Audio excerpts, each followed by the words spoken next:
You know a lot about golf. Well, we're waiting. Lo and behold, it is us, those Weekend Golf Guys. I'm John Ashton in the studio. He is Jeff Smith at the Golf Cave, staying put for a change.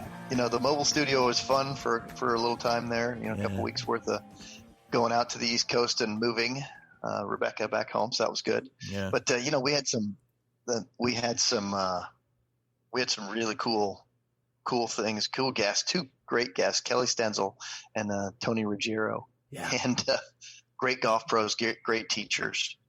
And you know, one of the fun things we're gonna have another one coming at you here real shortly, John. Cool. One Miss Tina Toombs is she's going to be joining us here. Yeah. Let's see. That's wonderful. And everybody, what we need to do, people, just before we get into the show here, is let's everybody just mobilize together and just form some phalanxes arm in arm and march on Massachusetts and tell those people in Massachusetts it's okay to open the damn golf courses. Open the golf courses, Massachusetts. Are you going to Massachusetts soon? Is that what this is? No, I'm not going soon. I try to avoid Massachusetts at all costs, but have to go through it to get to Maine. I do too, but that's it. Okay. But they've even But you're not stopping to play golf. No, right? I'm not. I've just got friends, man, and they're going bananas. Talk about going bananas. We've had a situation here, and probably most married couples are having the same situation. If you have been stuck together at home for almost 60 days now, you know, the whole togetherness is pulling us apart thing. Okay. We've been at each other's throats, my wife and I, and we finally decided maybe we should do something exciting together, something different. So, you know what we did? We had a psychic reading.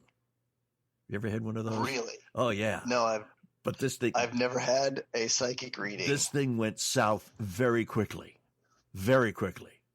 The psychic just looked at my wife and she got this look on her face and she said, "I'm really sorry to tell you this, but your husband's going to die in the next 6 months."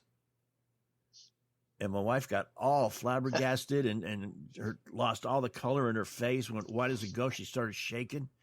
And in this very small voice, she looked at the psychic and she said, "Will I be acquitted?"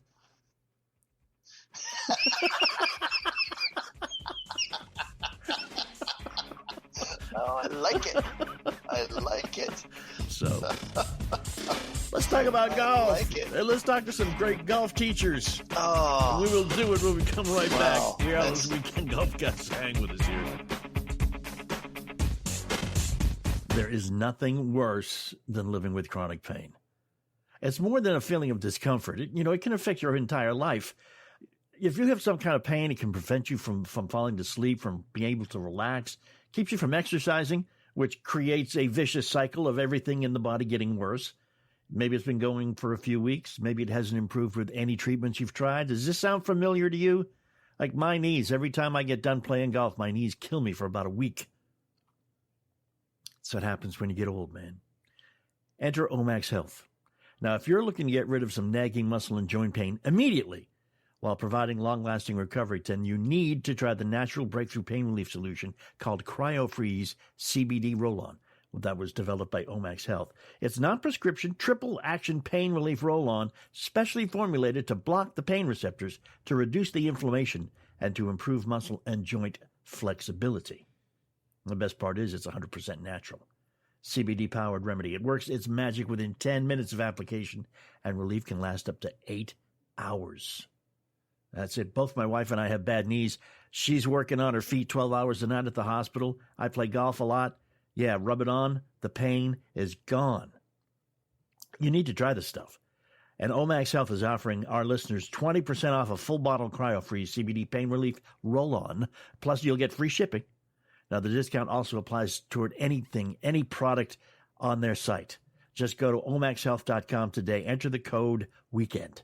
All right, that's omaxhealth.com and enter the code WEEKEND, and you will get 20% off CryoFreeze and anything else site-wide. PGA Pro Cal Stanley uses it. It's good enough for him. It's good enough for us, right? All right. Omax Health, OMAX health.com/weekend. omaxhealth.com/weekend.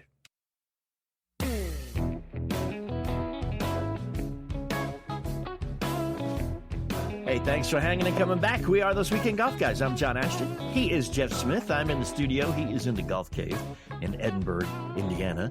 The Timbergate Golf Course. Timbergate, man. Why can't I remember? It's been so long since you've been to Timbergate. I can't remember that. I know. I just keep bopping around the country doing it on the road, man. In the last segment, we talked about how bad it was that everybody's been home for 60 days. Everybody has not only been home for 60 days, but the only thing they have been doing in my hometown is playing golf. Even at clubs I'm a member of, I can't get a tee time.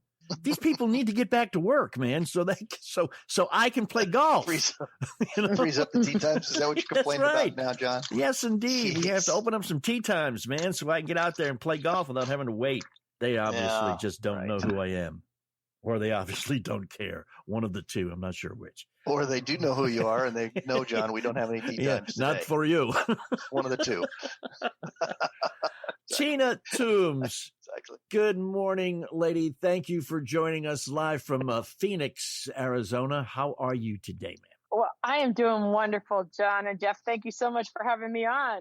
You started out life as a Canadian, right? Yes, I did. I started as a Canadian. Now, the question I just have, because I grew up in an area quite close to Montreal myself. Oh, okay. Okay. And it's not a whole lot of golf weather for a whole lot of the time of the year. So did you get into golf while you were a Canadian, or did you first move south of the border in order to get enough time and then say, hey, this looks like a good game to play? That's a funny question. Well, my dad was a very good, he played a lot of golf and a lot of hockey in Montreal. And I don't know, the first time I picked up a golf club and actually swung a club, I was probably about 6. But I never started taking any golf clinics or anything like that until we moved to New Hampshire in 72 actually. And in 73, 74, I started playing golf. So I was about 10, 11, 12 years old when I actually started playing. But I had been around the golf course as a young kid, but never really, took any lessons or anything, just played around with golf. And then got bit golf very clubs. early by the bug? Yeah. The funny story about it is I played all sports, and one Christmas we went skiing, and my basketball coach sat me down because I wasn't there for the practices. So during the tournament, during the holidays, he sat me down, and I thought, well, that's the end of that. I didn't like to be sat down on the bench. So I'm playing this game to play. Yeah. And I at the same time, I also thought that I didn't think it was right when you took a family vacation that when you go away with your family that you come back and you were penalized. I get it that the kids that were there should get to play as well, but at that time I didn't think it was right. So in the spring, I thought golf was pretty cool because you could decide when you want to practice, how much time you want to practice, and you would be able to determine how good you could be or become. And I think that's why I really, really liked it, because nobody could tell me when to go play, when to practice, and when not to practice, and how good I could be. So you've got a problem with authority, then, is what you're telling us. Probably. Well, I think I'm going to look at it this way, John. She just wanted to. Actually, I probably do. I didn't think of it that way. That is really funny. But I do have a problem with people telling me what to do. Yeah. Well, that's the thing I think that attracts most people about golf is the I don't want to use the term the rugged individualist appeal, but it's something that you alone are in charge of. You don't have to rely on anybody else to pass you the ball. You don't have to rely on anybody else to be at the right place at the right time. I mean, it's you and you alone. And I think that's what I really like about it is that if you want to make because when I picked up a club as a 10 or 11-year-old, I wanted to play on tour. And so my goal was to be on tour. And it wasn't that my parents said that, hey, you have to go play golf or you have to be home. They allowed me to make that decision. I didn't have any pressure from them if I played bad or if I played well. They were really cool about it, but they wouldn't say to me, hey, you can't go play a tournament because so-and-so didn't practice or you didn't practice. I mean, it was I could really make my own way on it. And I think that's what I liked. I learned that really early playing team sports because I felt like the coach, would pick favorites and pick other players to play for, different positions or stuff like that. And I didn't think that was fair. And I didn't like the way this happened for me in basketball. So I wasn't a great basketball player, mind you, but I still didn't like it. Yeah. Hey, I can relate. I was aggressive, though. I think most of us who have settled on golf can relate. But you did get to the tour, and you won a big tournament and missed out on a couple by few strokes in playoffs and stuff like that. And then now you've just decided you're going to hang out in Arizona, which probably is the 180-degree difference environmentally to Montreal, Canada, or even New Hampshire. We're in New Hampshire, by the way. Bedford, just outside of Manchester. Okay, yeah, Bedford. Yeah, outside of Manchester. Yep. Yeah. A lot of Canadians live there, actually. Yeah. Yep. Exactly. That's it's a nice place too. I don't know if I would want to live in New Hampshire. I don't know. I think I'd rather live in Vermont because I'm a skier, and I think there's better ski hills in Vermont than there is in New Hampshire, isn't there? Yeah. There's they're actually all the snow is pretty much the same back there, but you have Cannon Mountain and Sunapee that are very good in New Hampshire, and those are the two mountains that I skied a lot. You ski on ice back there. Yeah, you do. You bounce. You bounce a lot, right? And then in the spring, you and bouncing. You ski on slippery grass and wet rocks, right? In the spring, so yeah. I gotta know. So here it is. It's early morning out there still. Here we are in the middle of the day, and we're talking about it. And you just come off a hike. I'm sitting there thinking to myself, I just came off a nap, and you come off a hike. What are we talking about here? But you're in the 1:30. You just had lunch, and so you're taking a nap. Yeah. I mean, I've got up and went on a hike because we're 3 hours earlier out here. You're just out there going, okay, I'm good, because it's not very humid. I got a sister who lives out your way. She lives in Scottsdale, so I guess it's all one big place. Yeah, it's all spread out. Yeah, it's pretty beautiful. It's all spread out. One big thing. Yeah, and I've been here since I came out here in 1980. So I was recruited to play golf at Arizona State, and I never left. So I've been out here for a long time, 40 years now. Well, I think that's a long time. That basically is Mecca for if you're a golfer, is it not? Yeah, I think there's a lot of golfers here. Yeah, lots of tour players that come here. And you don't, a lot of teachers as well. Right, you don't have to suffer the downtime with the rain and the storms that you do if you're in Florida. As long as you don't mind 120 degrees. I mean, and scorpions. They got scorpions out there, and big and rattlesnakes. Yeah, Yep. We have all kinds of bugs, but we have some bad weather. Some heat in the summer, of course, June, July, and August, but. For a couple of months out of the year, you can drive actually about an hour and a half to 2 hours north or east, and it drops about 20 degrees. Right. And you have some beautiful terrains and mountains, so you can get out of the heat. So you have some nice, it's a really nice, and the weather is just beautiful really all year. So we don't get those, tornadoes and hurricanes and stuff like that here. So we get the tornadoes here. It's you're sitting here going, well, which tree is not going to be here tomorrow? We'll get those windstorms in the summer. We get the monsoons, and they can pull up some of the old trees that the roots are kind of uprooted, and there'll be trees down on the golf courses. I bet you don't have very many days at your course. However, when you get there and the sign out the first tee says cart path only because it's so wet. No. Yeah. No, we did have a few this spring, which is the most I've seen in many years. So our course, the course I'm at, really we don't go to cart path only, and because we did, I know that it had to be a pretty bad rain. Yeah, exactly.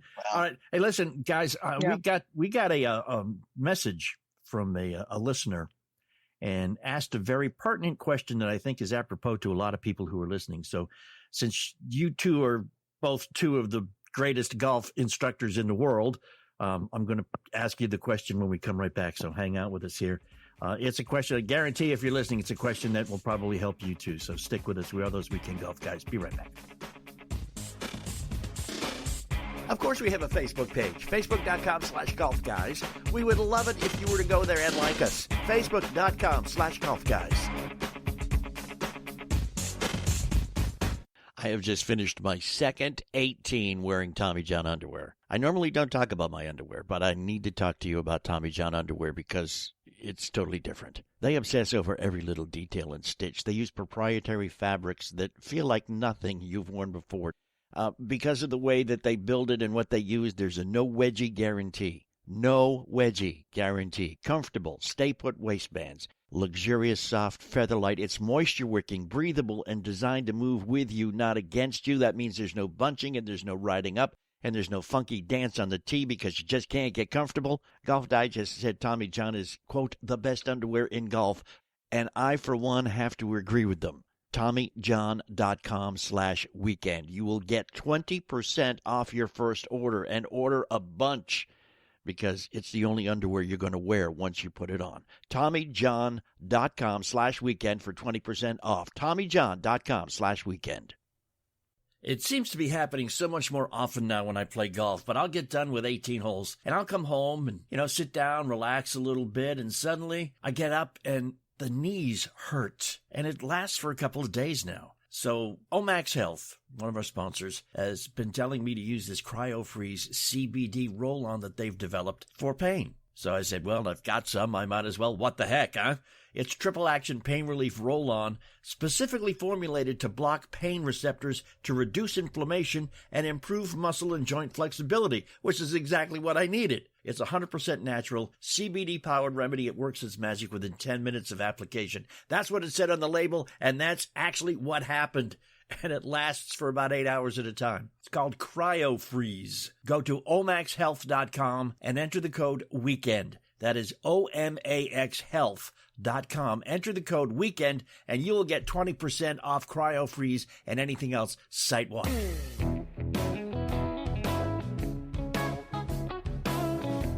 And we are back to those Weekend Golf Guys. I'm John Ashton. He is Jeff Smith. Tina Toombs from Phoenix, Arizona.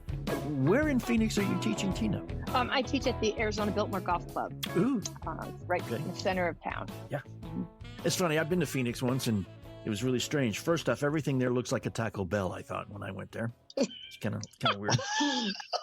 Taco Bell.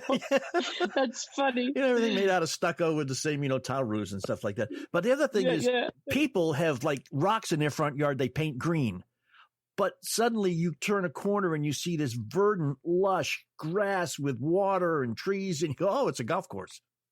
It's like the only things that are green in the Phoenix area, for real, are golf courses. How far down? That's true. A problem, right? How far down do you guys have to go to get that water? Well, I mean, it comes from the mountains, but I don't know how far. I know where we live. We have to go pretty far down. Our house is built right off the side of the mountain, and there's rock like about 5 feet deep down. So there's a lot of rock.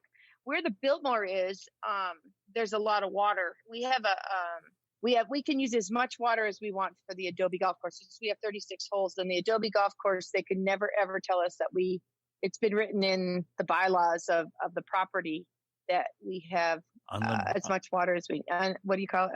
Unlimited? Unlimited. Unlimited and unrestricted amount of water. Exactly. Oh, right. Yeah, it really is. And so it's always green and lush and kind of wet, actually. Yeah.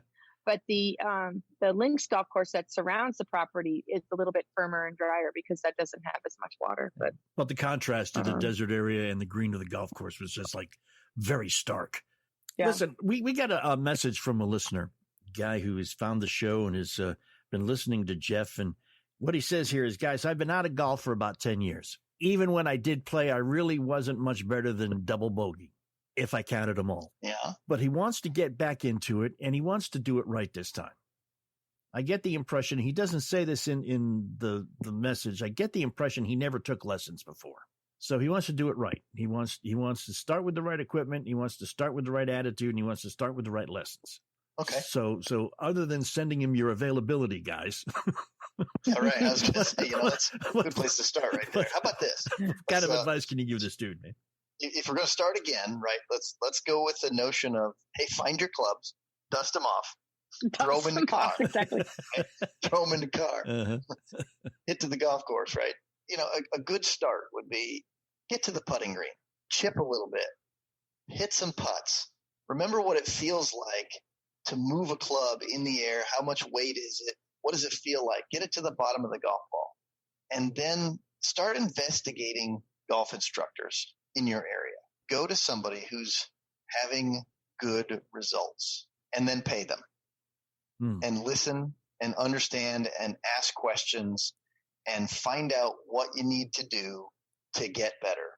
And with any luck, this good instructor that's in your area, whoever they are, they'll ask you a lot of questions and they'll do some physical tests to find out what you're capable of doing and what you're most likely ready to produce. And hopefully they'll build a good golf swing in you, fit for you. And then all of a sudden you'll have a lot more fun. So if you're just trying to get back into it, try not to copy people that you see on TV. Try not to go to YouTube and look at every stinking video known to mankind from every golf teacher under the sun and listen to them all conflict. Don't go that route. You'll just make yourself crazy and you won't have any fun. Exactly. And the one guy not to listen to is the guy in the group who asks you after you made a bad shot, you know what you did wrong? Exactly. Don't listen to that guy, because that guy doesn't know either. Right. No, and the other thing, I mean, Jeff just answered it perfectly, but the other thing is own your own game is really important, and get comfortable with who you are. And when you start playing, I mean, the clubs that you have, if it's been 10 years, they're probably a lot heavier than the newer clubs because the equipment now is so much better.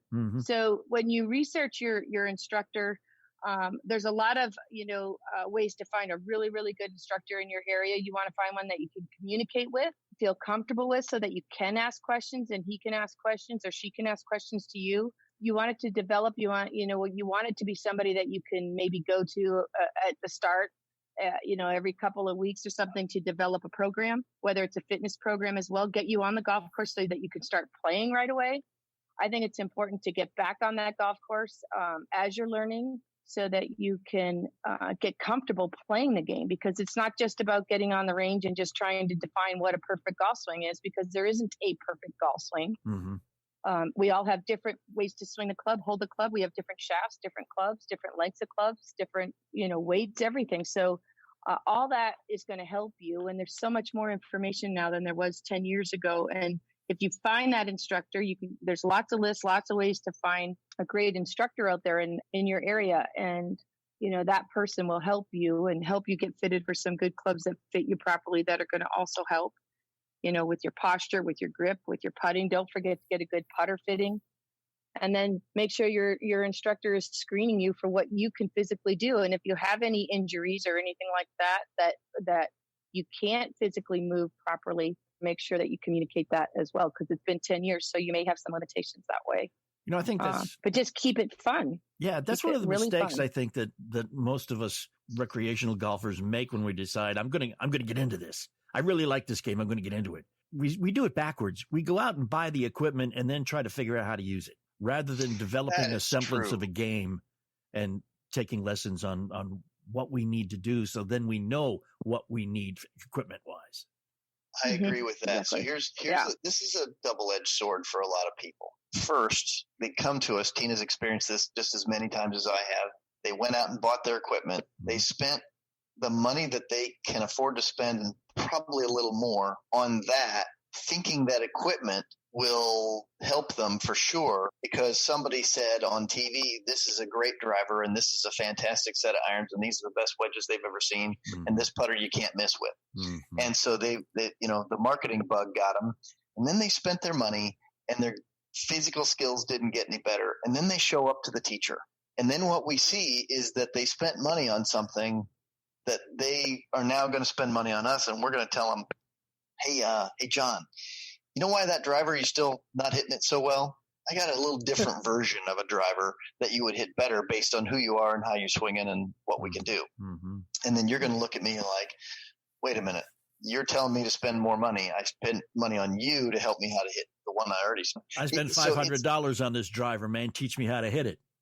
So, and this is one of the things that if they came to a good golf instructor first and sat down and had conversations and learned that there's a big picture here of what, if we figure out what the player can do, we know where they need to head down the equipment road, and we can steer them away from 3/4 of the equipment on the market and toward 1/4% in terms of what fits. And we can do that if we get the conversation first. And the trouble is that rarely happens. The information source, they don't go to the information source first. Yeah. They go to YouTube first, and they think that's the source of information, but they don't know what they're looking at, and they don't know if it works for them. Yeah, it's tough. I'm going to say one more thing. Yeah, I've had some of my most successful students that have come back to the game or started the game are the ones that came in and interviewed me first and interviewed other instructors around the Valley. And they told me after that they had gone out and interviewed other instructors and they worked with them really well through the interview process. And I think that's a good way for a student to approach it, is to maybe interview and send out maybe an email saying, hey, can I come and interview? I'd like to, see what your learning process is and what your communication or what you teach and how you teach, and see who fits with you. Yeah, I agree. I think that that's a really smart thing for anybody who really wants to do this well, is because like Tina just said, you effectively have to find who's a great fit for you in terms of personality, in terms of how you're going to communicate really well. Some people come off in a certain way that many do like and many don't like.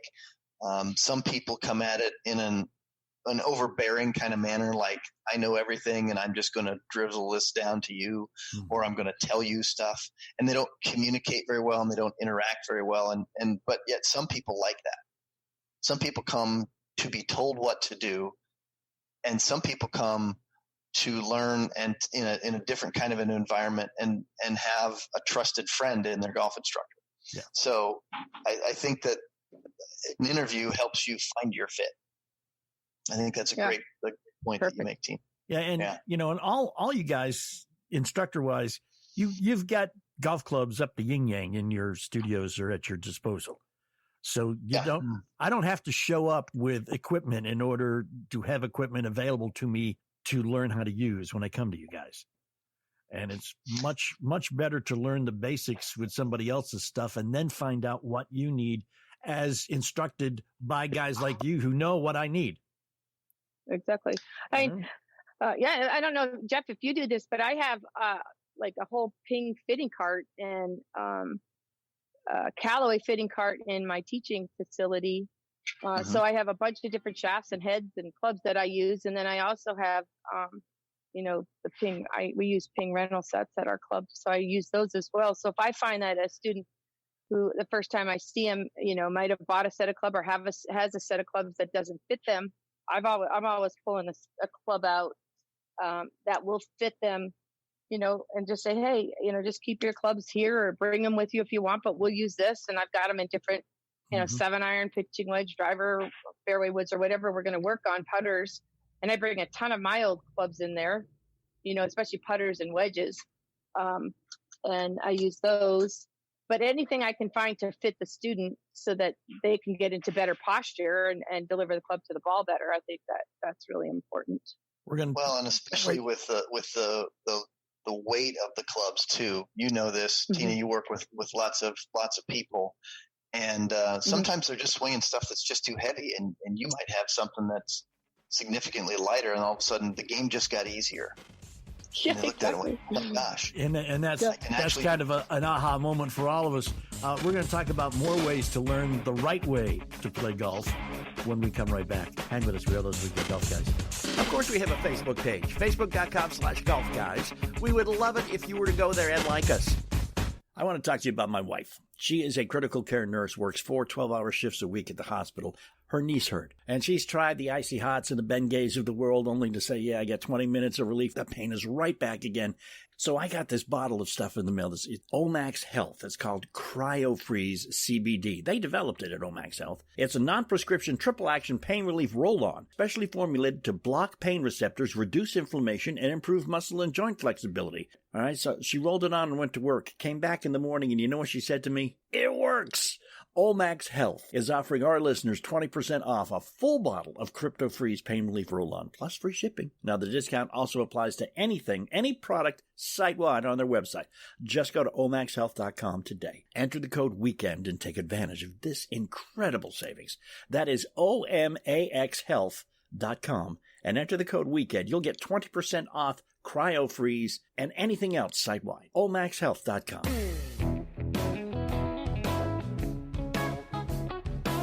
All right, we are back. Those Weekend Golf Guys. I'm John Ashton. He is Jeff Smith. She is Tina Toombs. Those two are two of the best golf instructors in the world. And we've been talking about some of the wrong ways to learn how to play golf. We're going to start talking about some of the right ways to learn how to play golf.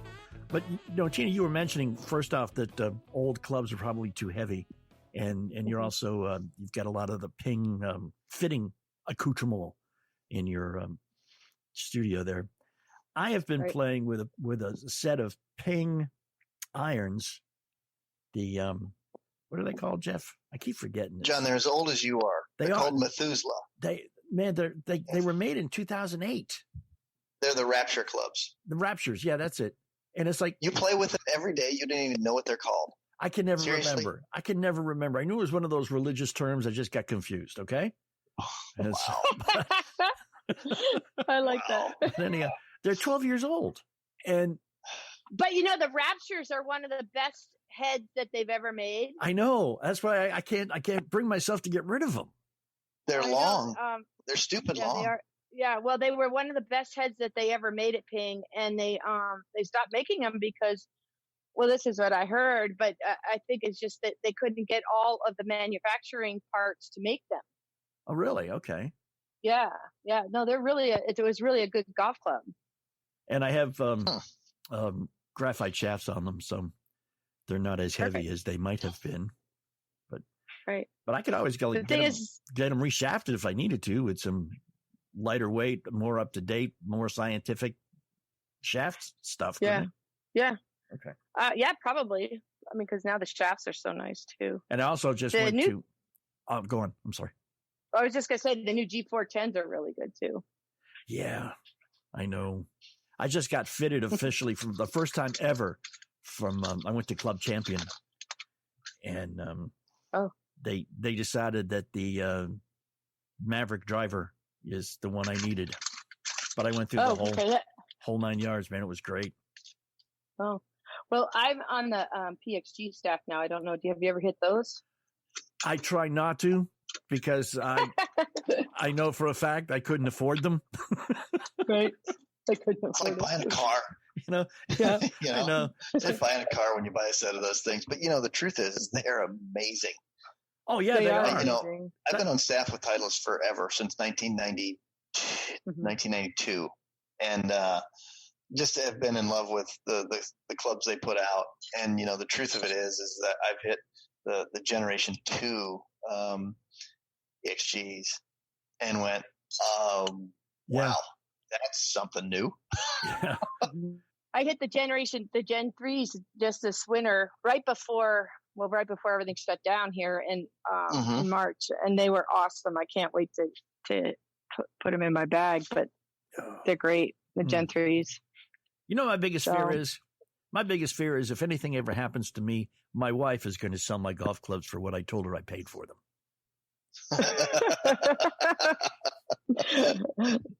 You'll be gone, John. You won't have to worry about that financial loss. Financial loss. Yeah, I mean the poor lady. Hopefully, she'll sell them for more. They're probably worth more. Then she'll be back. Then she'll be glad you're gone. No, she'll be ticked off. He paid what for these? I could have got my kitchen redone. That's right. That's right. That's what I say. Jeff, you have alluded. Don't buy any more clubs. I want to get my kitchen redone. Exactly. Now, Jeff, you've alluded to the confusion that happens when a golfer would go and try to learn how to play better by going to YouTube videos. And you guys have had discussions on, I don't want to say unqualified, but maybe people who are not trained to teach.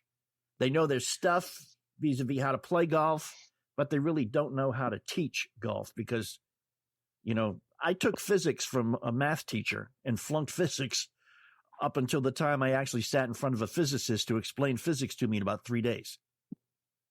So there's a difference in knowing how to teach something and knowing how to do something. I think that you're right, John, but I think that there's some things, there's a lot of instruction going on, right? And a lot of it is from some people who haven't learned enough about how to communicate what they know to the person that's there in front of them. Mm-hmm. And I think that there's a big aspect of coaching that is based in experience and your knowledge of how you deal with people and how you have to become, and Tina understands this when I say this, great coaches have learned over time to become a chameleon. We have so many different people that come to us, one right after the other, that we're the ones that have to learn how to adapt to our student. Because if we want to truly help them, we have to be the ones that figure it out on a communication level. And how do we figure this out in terms of how to relay what is necessary? And we also have to be the right person to judge what this person really needs and what they can do. So like earlier we talked about, do you go through some physical screens? Do you figure out how they can move and what they can do best? And the answer with that is yes, but an awful lot of the newer teachers don't get that. Yeah. And they just glom like onto Jeff, something that they've heard, and they glom onto something from internet or whatever it is, right? Go ahead. All right. Go ahead, Tina. Oh, no, I was just going to agree with you. Is that's what they do is they latch on to, oh, well, you need to keep your head down. A lot of the trends or the myths, keep your left arm straight or Right. stay in posture. And I don't know how many students you get, Jeff, but I get a ton that come into me. Well, I was told to keep my left arm straight, my head down, or stay in posture. And I said, and I'm just like, well, that's probably why your back hurts, or how's that working out for you? Yeah, how's it working out for you? I say that all the time. How's it working out for you? And when they hit it good, I said, well, I'm sure that one you like a lot more. And, right. And then they come back and they say, well, I lifted my head on that, and I show them on a video that their head was down and the ball was 40 yards away and they still missed it. But those kinds of things they're told to a lot of people that are teaching that don't understand the whole the process of what's really needing to be taught, from like the first step to a student by the screens and then communication and how to get a student to the next level. And they're just looking at what they can see and not what the cause and effect is. And I think that is a big part of teaching, is learning what cause and effect is and how to bring that into the student that's standing there in front of you. I was going to ask you that, Tina, specifically. How long into your teaching career was it before you could tell what someone was doing wrong when they swung? I don't, I think I was really, really fortunate in that, because I was taught by a teacher in New Hampshire. His name was Phil Friel. And he only taught me how to hit shots. So I was taught like how to create shots, how to hit draws, fades, high, low, what to do with it. And because I played on tour and I was competitive for so many years, I was around the greatest teachers in the world for most of my career. Yeah. So I think I was very intuitive that way, and I'm very visual. So I've always listened to ball to face to ball contact. And I've always known I can be looking another direction and I can tell the student exactly what happened to the ball and where it hit on the face. And they look at me and like, how do you know that? I said, I can just hear it. Right. I've always been. And you understand the physics of it. Yeah. And then I turn around to TrackMan and I show them on TrackMan where it hit, and they're like, they can't believe that I just said it to them. But I've always been able to do that. And the more I teach, of course, because now I've been teaching 20 years, it gets easier and easier, and I've learned so much. So I'd say, I asked a lot of questions when I was playing, and I sat and watched other teachers teach other players. On the tour, I just sit there and listen and ask questions. And I worked with Mike Adams when I was on tour, and he's always told me, Tina, you always have to know why this happens, not just look at it and fix what's happening. Yeah. But know the deep, cause of what's happening. It was great advice for me.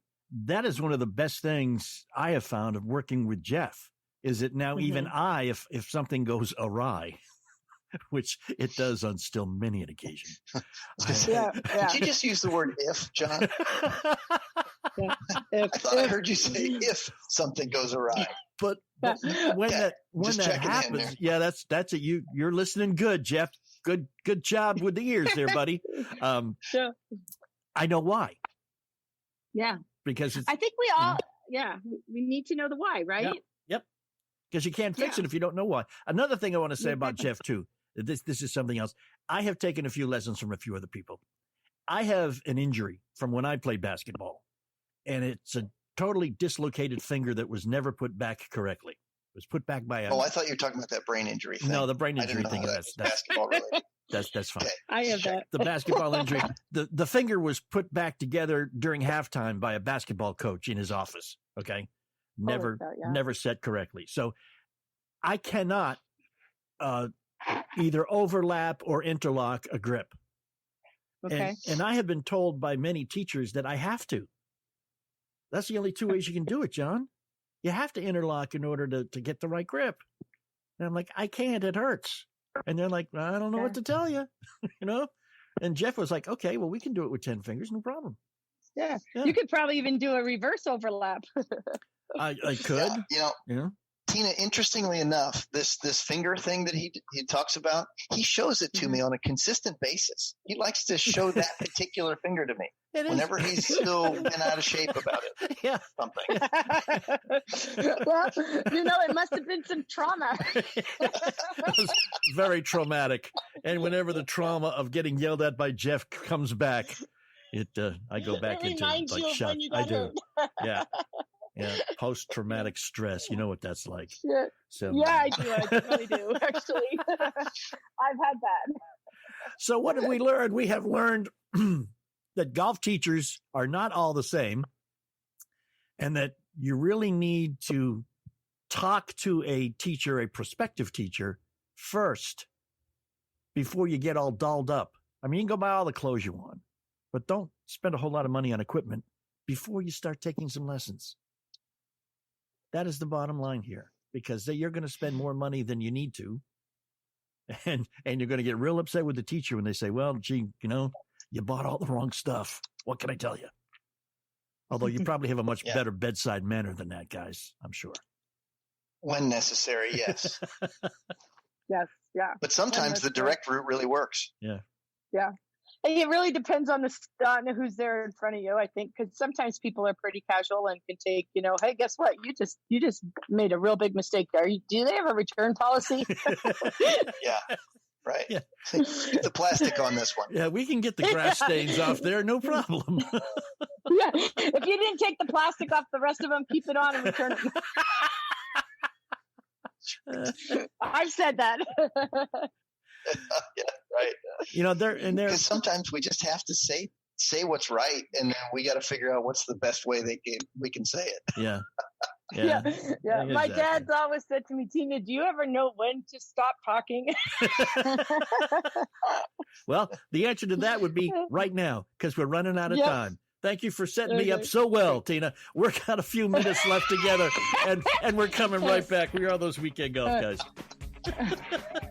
You want to see how great a golf instructor Jeff Smith really is? It's very easy. $5golfclub.com. The number $5golfclub.com. Golfers, we love gear. It's a big part of our game, and we put a lot of time and let's face it, a lot of money into getting it right, whether we're researching our next irons or maybe even testing out some new tees. But there is one important piece of equipment that we overlook: your golf cart battery. Most of us don't consider the quality of our battery. That is until it dies and we're stranded out in the middle of the course. That's why we want you to know about the Rely On Insight battery, the intelligent golf cart battery that utilizes intuitive software for better performance and fewer disconnects. The Rely On Insight battery is powered by lithium, not lead acid, so it charges faster, provides more range, and requires no maintenance. It's a drop-in replacement, so just connect and go. You can learn more at relyonbattery.com/golfguys and use our special promo code golfguys for 10% off. Plus, you'll get a free charger when you order 2 or more Insight batteries. Again, that's relyonbattery.com/golfguys and use promo code golfguys. And no other lithium battery compares to Relyon's. Order yours today.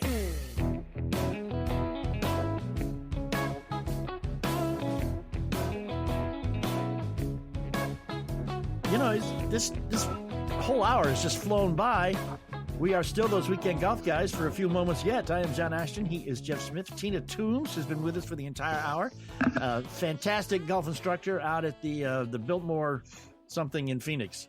What's it called officially? I'm sorry. The Arizona Biltmore. Tina Toombs Golf at the Arizona Biltmore. Yeah, Tina Toombs Golf. Look it up online. If you ever get out to Arizona, which is a great place to be, especially if you want to play golf. I mean, it's one of the golf meccas, 12 months a year for the most part.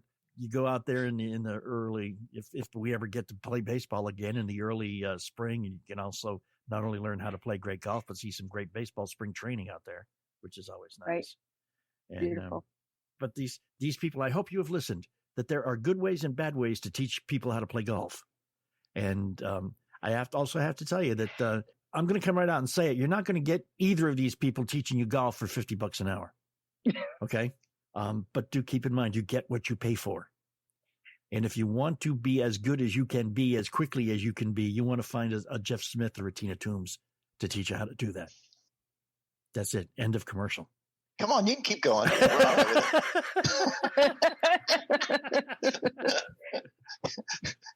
When have we ever asked the radio guy not to talk?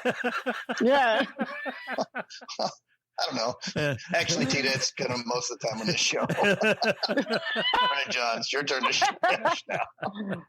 But that is it, guys. And you are, just kudos to both y'all and those of your ilk, the people you hang out with, the group of people who preach the same stuff you do, who look at the same ways of teaching, the same techniques of teaching, and the same techniques of playing golf correctly, because it has made me so much more better than I ever had been before. And, I will attest to it. I also want to attest to the fact that you can go to thoseweekendgolfguys.com and you can find links to Tina's site. You can get ways to talk to Jeff. You can hear not only this episode, but every episode, because once the show airs on the radio, bam, immediately it's available on the website in perpetuity or forever, whichever comes first. So you want to I'm heading for in perpetuity. I think that one's coming first. Yeah, that's a nice place. Got some good golf in perpetuity. And we also have a Facebook page you need to go to, like us and follow at facebook.com/golfguys. Other than that, pick up some clubs, find a teacher, go out and play some golf. For our bonus content this week, we go all the way back to 2017. The good old days when you could actually travel if you wanted to. And we're going to talk about Myrtle Beach and golf and Myrtle Beach and water and Myrtle Beach and more golf. And welcome back, those weekend golf guys. It is us. John Ashton is here in the studio. Intrepid producer Mark Hunter is here in the studio. Jeff Smith is, what can I say? He's on a golf magazine photo shoot, excuse me very much, hanging out with his top 100 golf teacher buddies. He's getting an agent. We are not coming down at all. In fact, we're going to increase the level of guest interaction we have here. Scott Tomasello with the events division of Myrtle Beach Golf Holiday is with us now. Scott, thanks for spending some time with us here with those weekend golf guys. How you doing, man? I'm well. Thanks for having me, guys. Our pleasure, totally. For golfers on the East Coast, Myrtle Beach is like Mecca. We crown it the golf capital of the world, so if that tells you anything. I remember one time playing golf there, I hit a bad slice, and not only was I on the wrong fairway, I was on a different golf course. Yeah, one bad drive will do that to you. I like to joke you can't hit a bad driver without hitting a new golf course. But as long as there wasn't any glass broken, I think you're okay. Yeah, how many golf courses y'all have down there, man? We push around a little over 80. We work specifically with a little over 60 of them, so there's definitely quite a few in that 60-mile stretch. Now, you have this huge amateur golf tournament coming up, which you do every year. It's an annual event, and use, about 30 or so of those golf courses to do this event, don't you? That's right. So this is our 34th year of what's called the Myrtle Beach World Amateur, and essentially it's a giant congregation of everything great about golf. And like you said, it's a basically 35 simultaneous golf tournaments going on all at one time. Oof. To participate in the World Amateur, how good a golfer do you have to expect yourself to be?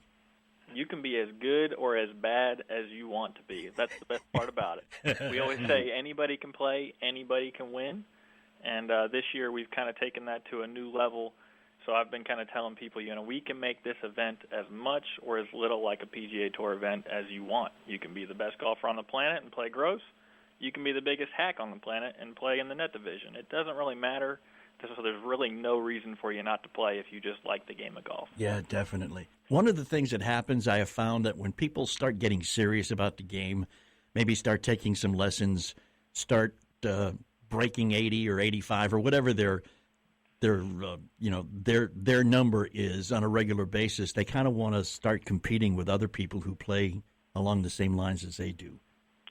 Yeah, and I've found that too. And for me, my number would be 80 if, on a good day I'm trying to beat that number. And so, if I were to come down and play or you guys were to come down and play, we get you paired and flighted with people almost exactly like you. So, when we have such a vast number of players, the groupings become very, very, very small. So, when you have a handicap range of 10.1s to 10.8, there's not much difference in those guys. And so, so if you break that 80 and you're that 10.1, you got a good chance.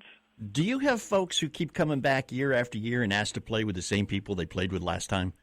The amount of people that make friends and come down here, it astonishes me. So, you can come down by yourself and it'll be no issue because the amount of friends that you'll make, they last a lifetime. And it goes to show based on, this is our 34th year. Yeah. And we have 6 guys who have played every single one of them. Wow. And that just blows my mind. Good. Then you get some openings in that group. Those are the old guys. I want to play with the old guys, man. And they're the ones who are our biggest ambassadors, spreading the word. And we love having new people. If you play for the first time, you average coming back 6. So if that tells you anything about how much fun you have, we'll get you hooked. We just put the bait out. I would think that airlines that fly to Myrtle Beach probably specialize in making sure your golf clubs get there in one piece. They try. They definitely try. We've got about 35 surprisingly nonstop destinations. I believe Lexington is on that list. I wouldn't be surprised. Yeah. So we get a lot of folks from the Midwest and the southeastern states, obviously, and golf clubs being very important. We actually partner with Club Gloves, so we try and get the traveling golfers a little extra help in case they need it. That's something to be said for. Again, it just goes to show that you guys cater to the golfers from out of town. Exactly. I mean, without the partners we have in the airline industry, that wouldn't be the tourism business that we have. And obviously, my job as a marketing co-op is to bring everybody that we can in, enjoy all the great courses. We've got so many of them that you can come back 20 years and you might not have even played the same one twice. So keep getting on those flights. Or you can play a different one at the same time on one day. Exactly. I've done that. Well, it depends on your handicap. My handicap's an inability to hit the ball straight on a consistent basis. We opened up the gross division yesterday, and we had a couple of comments that says, I am in the gross division. It is gross watching me play. My game is gross. When is this amateur tournament coming up, man? What's the dates? The tournament starts August 28th, and it ends August 31st. And if you're good enough to win your flight, you get a 5th round of golf on us. It's on September 1st.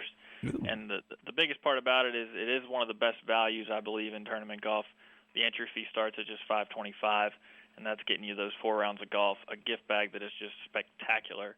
And then for any of these party animals out there, we've also got the world's largest 19th hole, which is just some food, some drink, a little bit of everything for everybody involved. That's the enticement right there.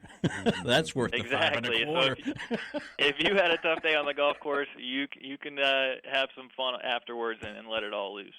Scott Tomasello with Myrtle Beach Golf Holiday, our guest here on Those Weekend Golf Guys. And I was reading something that the early registration deadline is fast approaching.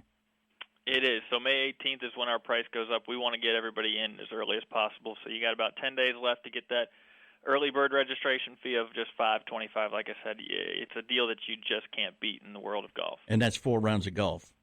4 rounds of golf guaranteed, maybe even a fifth, plus food and drink for 4 nights.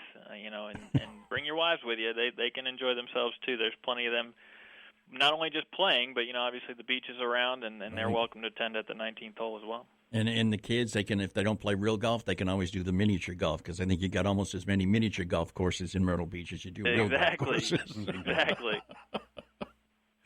Yeah, the kids are welcome too. We let kids under 21 in free just because we know it's a family event. Not only the tournament itself, but Myrtle Beach as a whole is a big family destination. Yeah. So bring the whole family with you. What's the weather like in August in Myrtle Beach? You're typically averaging around the low 80s. Okay. You do have that windy breeze coming off the shoreline, so that definitely helps out. And it is the end of the summer season for when the crowd tends to die down just a little bit. So we're here to keep that economy moving here at the end of the summer, right before the kids go back to school. There's a method to the madness here. Exactly. With Myrtle Beach Golf Holiday is a co-op, and we're here to drive the local economy at a good price, at a fair, reasonable price. And Myrtle Beach as a whole works well together doing that. Well, let me ask you, first off, the shameless self-promotion portion here. Where do people go if they're interested in checking out the amateur tournament? That'll be at myrtlebeachworldamateur.com. Simple as that, myrtlebeachworldamateur.com. And they can also give us a call. Our phone number's right there on the website. We love just talking to people about golf, and it makes my job pretty easy. That's all I have to do. Yeah, beats working for a living, Scott, doesn't it? Yeah, that's right. Now, do you have to, before you will allow one of these golf courses to participate with you, you have to play it 3 or 4 or 12 times, don't you? No, I mean you can join up as long as it's 18 holes in regulation and got No, I meant you. Putt into. I meant you as one of the events coordinators. If a golf course says, "Hey, we want to be included," you're gonna say, "Well, yeah, but I've got to play 12 comped rounds just to make sure you're a good enough course." Yeah, definitely, maybe even 20. All right, now let's go beyond the World Amateur. Somebody says, "Yeah, I would love to go to Myrtle Beach. I would love to play golf, but I'm not into competition." What kind of stuff you got going on for just, the normal hacks who want to come down for a couple of days and enjoy the beach and some golf? Yeah, you name it, we've got it. I mean, we've got basically, when I tell people about it, we can cater a package around anything you want. If you're the guy who just wants to have that middle of the road golf course, typically speaking, that our middle of the road golf course is better than a lot of people's best golf courses. Yes. So, we've got packages at some of the top 100 facilities in America. I think 11 courses were ranked in that top 100 this year. So wow. You can get deals for $500 all inclusive for your buddies on a bachelor trip, or you can have a trip for 3 nights, 4th round free at the Legends, and they usually come with free breakfast, lunch, and 2 beers included in your greens fee. So that's some incentive for some of your bigger partiers there. that covers me pretty good. Yeah, I've got a cousin and his wife go to Myrtle Beach twice a year. They live in New Jersey. He doesn't play golf. It's like a waste.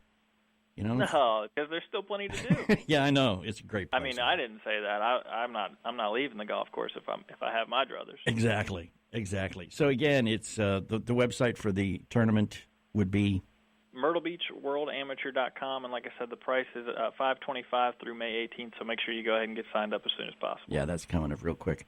And Scott, when we get to some free minutes together here, let's talk about coming down and doing a show from down there sometime. Because we'd love to be down there and just soak up the ambiance of Myrtle Beach, South Carolina. That is great. Scott Tomasello, Myrtle Beach Golf Holiday. Man, appreciate your time, and hopefully you guys will enjoy going down there and competing or just hanging out. It is a great beach, great golf, great place. I love South Carolina in general, Myrtle Beach in particular. But again, thank you, Scott. Appreciate it, man, and we will talk soon. Thanks for having me, guys. We'll see you in Myrtle Beach soon. You betcha. And we're going to see you right back here in about 2 minutes, so don't go away.